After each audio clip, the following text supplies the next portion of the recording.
DJ कुंदन राजा। तो का हाल बा भाई लोग, आशा करतनी कि अच्छा होगा मस्त होगा। तो भैया चंदन चंचल के फिर एगो यूट्यूब पे स्क्रॉल गाना हो गई कि भैया एने ढोड़िए के खोदी खोदी बनौले बा ओ खरी पिया कोनो देवर बा माने कि खोद के आ ढोड़ी के वो खरी बना देले बा। एगो औरत पिया विलाप करतिया अपना पति से बाहर बा। तो सुनो जा भैया ई चंदन चंचल ढोड़ी के जीव नहीं छोड़ियो। अब बताओ कि ढोड़ी के खोद के भैया वो खरी बना दो ना चंदन चंचल। तो भैया तू का करबो अब समझ में नहीं आवत। तने ढोड़ी से अलग होके खावा मर्दे चंदन चंचल तू तो उजिया दल हमनी के रोस्टिंग करत करत। तो भैया अगर अभी तक ले हमारे यूट्यूब चैनल पर नया वाला जा सब्सक्राइब कर जा, अगर फेसबुक पेज पर वाला जा तो पेज के फॉलो कर जा। हम फिर लिए बानी चंदन चंचल के गाना वो खरी बोला तो हम लोग रोस्ट कराइब और मजा हिलाइब और हंसाइब। तो हम लोग के तो बिना बकवास खैले ल जा शुरू करतनी चंदन चंचल के गाना ढोड़ी से खोद के कैसे वो खरी करता। तो गाना के माध्यम से सुन ल जा। छोड़िए के आजा बहारावा से घरा एहे रहा नहीं जाता नौकरी पिया। तो भाई लोग सुन लो जा एगो औरत खिलाफ करतिया कि छोड़िए के राजा आजा घरवा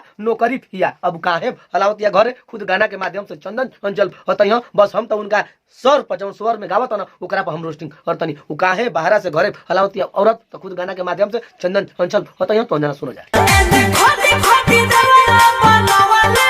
तो लो जा सुन लो जा ना का कहत ना चंदन चंचल काहे उ हलावतिया घरे अपना पति के। तो खुद सुनो जा ढोढ़िया के वो खरी पिया कि ने खोदी खोदी बनौले बा ढोड़िया के वो खरी पिया।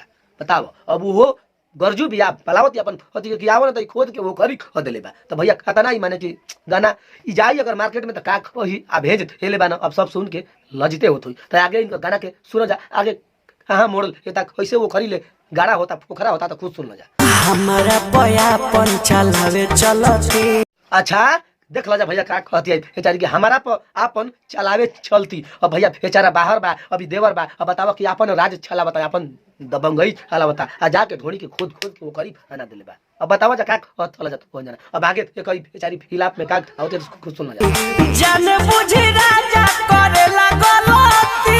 अच्छा जानी बुझी राजा करेला गलती माने जान बुझ के साला गलती करता। बताओ देवर भले तो साला काल कर देबे कारे। अब बताओ बेचारी अर्जी आवती कैसे अपना पति से। तो आगे एको कहल मोर सुनत नहीं समझ रहे हो।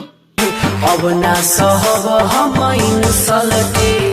अच्छा ये को कहल हमारा सूरत नहीं के अब ना सहब हम अपन इंसल्टी। बताओ बेचारी के इंसल्टी ना होता भैया केहू और के धन आ खाता केहू और। तब बेचारी के इंसल्ट होता ना तो यही से कहते कि अब हम हमार कहल तो मानत नहीं के हमार खाली इंसल्टी होता। तो अब हम इंसल्टी अपन ना सहब। अब आगे सुनी गाना के माध्यम से बेचारी का कहतिया और जी कैसे लगावतिया पति से। तो खुद सुना जा गावत तो बना चंदन चंचल मगर एक्शन करतिया कोई और। तो हर जन के करे अपमान अच्छा अपना मरद से कहतिया कि तुहार जान के करे अपमान मन करे तेज दीही परान। मन करे हम अपन तेज दे हरान। तो भैया जब वैसा कर देबो तो अब बेचारी तेज में न करी। तो लास्ट बार अर्जी लगावतिया आवे के बाद भैया आ जा नहीं तो भैया तेज दी हरान नहीं तो खोद के वो खरी खई देले बा। लागे करा से पटे ना कोनो कंट्रोल छोकरी पिया। तो भाई लोग अब का कह दिया कर बोलिए कि लागे एकरा से फोटे ना कौनो छोकरी पिया। बताओ यही से होई छे हो रिएले बा लागे एकरा से कौनो फोटे ना छोकरी पिया। बारे भैया वो अर्जी लगा के यो कहते कि एकरा से कोनो लागत कोनो छोकरी फोड़ते रही हमरे के घरे लल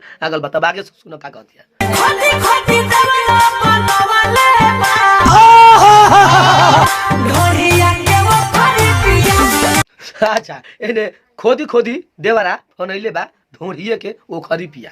बताओ कि एने देवर खोद खोद के आ ढोड़ी के ओखरी बना दिले बा। तो बताओ ये चंदन चंचल के गाना बा ई ढोड़ी के जीव ना छोड़ियो कई तरीका से ढोड़ी पर गाना लेके आवे ना हमें जिगे ले इनकर गाना एंड करतनी। अगर ये वीडियो अच्छा लगल तो लाइक कर जा शेयर कर जा। अगर मेरे यूट्यूब चैनल पर नया वाला जा सब्सक्राइब कर जा। अगर फेसबुक पेज पर पेज के फॉलो कर जा। मिलत नहीं फिर कोनो ऐसे गाना वीडियो के लेके। तब तक के लिए नमस्कार प्रणाम धन्यवाद।